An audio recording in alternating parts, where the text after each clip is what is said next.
فرمان حضرت علی علیہ السلام، کسی کا صرف دیکھنا ہو تو اسے عزت دو، اور اگر فطرت دیکھنی ہو تو اسے آزادی دو،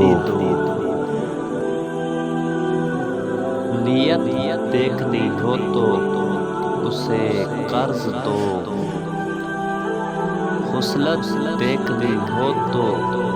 اس کے ساتھ کھانا کھاؤ، اور اگر